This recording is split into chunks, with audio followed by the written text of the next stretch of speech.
Word for you today. We're part 3 of rebuilding your marriage. Matthew chapter 6 verse 12 says, "Forgive us our debts as we also have forgiven our debtors." Jesus is speaking to the disciples and has given them a model by which to pray. One part of it involves forgiveness. In any relationship, forgiveness is important, but especially in a marriage. Here are some tips on forgiving one another. First of all, forgiveness is a choice. Choose. You can choose to forgive, or you can choose to hang on to those irritating things. If you choose to forgive, don't bring it up again. Forgive and then let it go. We can choose to forgive. How important is our marriage? So the first thing to remember is forgiveness is a choice. The second thing, the offended one should talk about the hurt, and the offender should listen. See, what do you mean? The one who's hurt should let the one who hurt them know how they feel. Not in a condemning way, but this is how I feel. It's not just a matter of forgive me and move on. We need to know how much we've hurt one another. And maybe if we really love each other, that would keep us from repeating that. We would love each other enough that we wouldn't want to cause that hurt. Remember, it's a choice.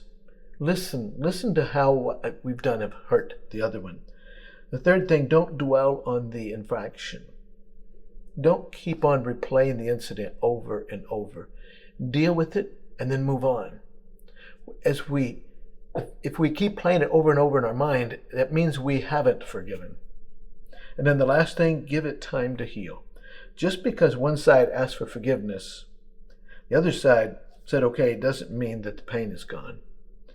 Ruth Graham Bell said, "A good marriage is the union of two forgivers."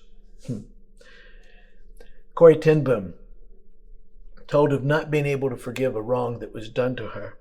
And it was keeping her up at night, and so she went to someone for some help on it.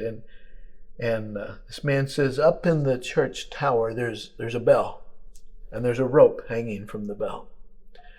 And when you pull on this rope, you keep pulling on it, and it's banging and banging. The bell is ringing. And finally, you let go of the rope. Well, the bell continues to sound because it's still going back and forth, but it's going at a slower rate because it's not being pulled on anymore. And eventually you come to that last dong, and then there's silence because the rope has been let go of. It's not still pulled on. When we forgive, it's like we have been pulling on the rope, and we let go of it. We forgive, we let go of it. But we still hear the ding-dongs of the bell. Why? Because of the previous pulls. But they're slower, they're less often, and eventually they stop. One part of rebuilding your marriage is forgiveness. And when we forgive, just because we've forgiven, don't think that the pain immediately goes away or that we immediately forget it. No, it takes a while for that bell to quit moving.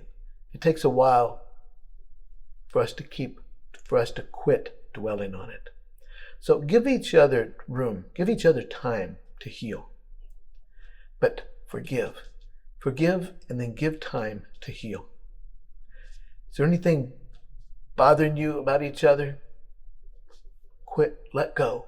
Quit ringing the bell and give it time to heal. Have a good day.